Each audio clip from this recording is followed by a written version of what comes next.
Today, I'm opening up some slime from Amazon and seeing if it needs fixing. Hit subscribe and let's get started. Okay, so I ordered more slime from Amazon. It's been a while since I've actually opened some from Amazon, so I was excited to see what these would be like. And this first one was interesting. This one isn't a brand I've had before, and it was just in an orange cardboard box, and it was packaged really securely. I opened it up, and the first thing that I saw was a charm and also a little bag of glitter. The glitter was really pretty, so I was excited to mix it in, and the charm was pretty cute too. The slime itself came in this container, which is actually one of the strangest shaped slime containers I've ever seen, and it came with some instructions as well, just in case you didn't know how to make slime. It was plastic wrap, so of course I ripped that open, and I was still kind of confused by this container because there really wasn't a lot of slime in this, and it looked like there was more than there actually was. But I decided to open it up to see what it was like inside. The first thing that I noticed was that the container was actually blocking that this slime was crystal clear. This slime was honestly gorgeous, and the color of the clear slime was just perfect. I could see that there were a few little things in the slime, and as I poked my finger on top, I noticed that there was one on top, and I think it was kind of like a shell charm. I'm not entirely sure what it was, but either way, it was clear and iridescent and went with the slime perfectly. Now, my first impressions of this texture was that it was incredibly stretchy and like almost surprisingly stretchy. Usually clear slime isn't the stretchiest, but this was different. It was honestly very elastic and kind of felt a little bit like clay, as in the way that it would kind of like get very thin if you pulled it instead of just snap. And I really felt like if I did anything to this, it would just mess up the texture, and also I liked the texture and didn't want to change it. To be completely honest, I would have been happy leaving it like this, but the kit did come with some things that I wanted to try out, so I put it back into the container and then opened the glitter to put on top. This glitter was like this kind of pink iridescent, and I feel like it went perfectly with the slime. Sometimes this type of glitter can be a bit scratchy on your hands, but I wasn't worried because this slime was kind of so thick and elastic that it would cover it all. With all the glitter on top and the charm, it looked really cute and everything went together really well. I have to say, whoever designed this slime did a really good job because it goes together perfectly. And not only does it feel great and super unique, it also looks really good too. I will say, and this definitely isn't a complaint, I kind of don't like that clear slime goes unclear after playing with it for a while, but this has nothing to do with this slime itself, and it's just a property of clear slime. Clear slime also just goes completely clear again as well if you just leave it for a few days to sit. So I'm excited to see what it looks like in a few days once it's all clear and all the glitter's in there. And if you can't tell, I definitely like this one.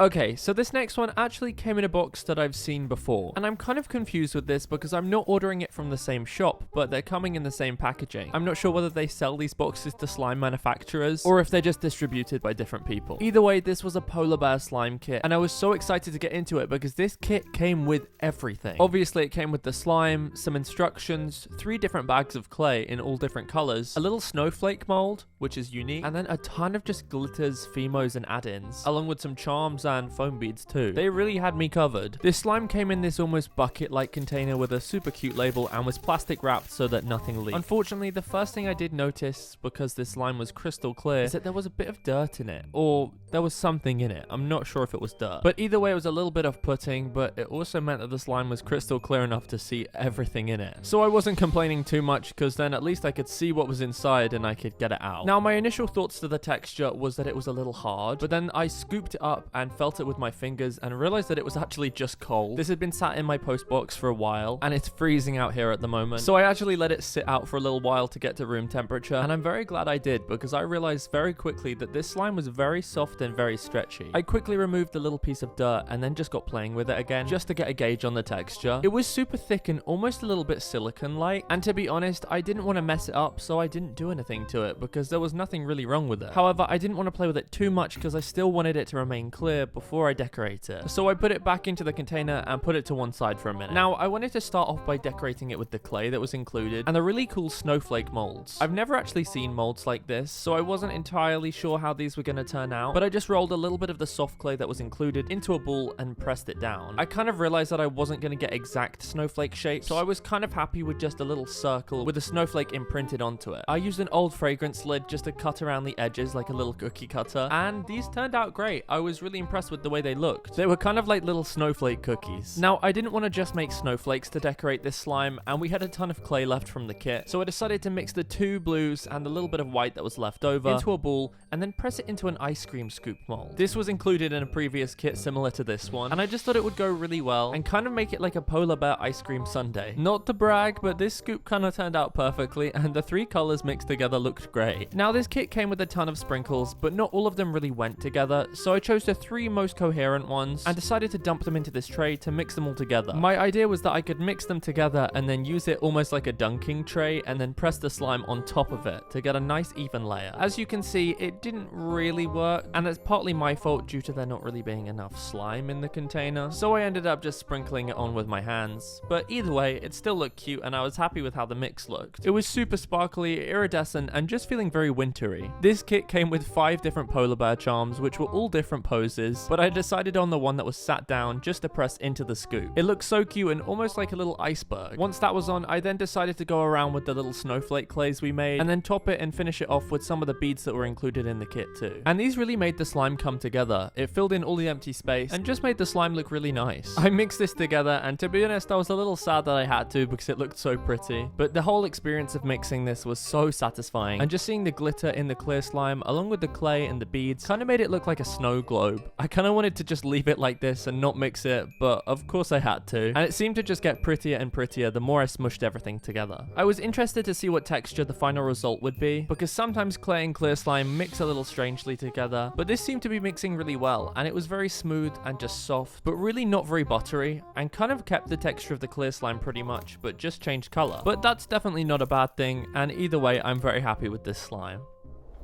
Okay, so this next one is actually a slime kit, even though I'm pretty sure it's just pre-made slime in bags. But we've never opened something like this before on this channel, so I was so excited to see what was actually in this kit. There were some add-ins and some containers, and then just literally tons and tons of pre-made clear slime in these plastic bags. And to be honest, I was not mad about it. All of these packets looked so beautiful together, and I actually decided to put them into a glass container in rainbow order. It took a while, and I didn't actually use all of the slimes from this kit, but it looked stunning. It kind of reminded me of stained glass windows, and I would honestly just leave this as a decoration in my house. To be honest, I did open one of these packets by accident, and I could feel that the texture wasn't great, so I decided to fill the base of this container with some of my personal thick clear slime, just so that when I lay all of these on top, it would have a bit more of a substantial base to it. This is actually sped up in 20 times its original speed, because it actually took me so long to open the individual bags and lay them onto the slime. I actually did let this sit for a bit to see if the colors would blend, but because of the texture, it really didn't seem to budge, so I decided to just start playing with it and see what would happen. I was actually so hesitant to mix this together, so I kind of tried to do it as slowly as I could, just so I could see the colors kind of blend together and not mix all at once. I actually think it looked even better once I flipped it out the container, and it just looked like a giant blob of rainbow jelly. However, unfortunately, what I worried would happen actually started to happen, and that's that the clear slime that I had placed underneath it and the clear slime from the packets weren't really mixing together very well. Looking back at this footage, it actually looks okay and the slime looks pretty soft, but what you can't really see is that the colored packets aren't really blending in with the clear slime, and it kind of just made the slime really hard and not very playable. At first I thought maybe the slime was just cold like the other slime, so I tried to mix it up and warm it up in my hands as much as possible, but I soon realized that there wasn't much luck in fixing this, and I'd kind of just made a rainbow blob of jelly that didn't stretch and also just felt really rippy. To be honest, the whole experience of mixing it together and playing with it was still fun though, so I don't regret it, but who knows, maybe this will be in one of my unfixable slime videos.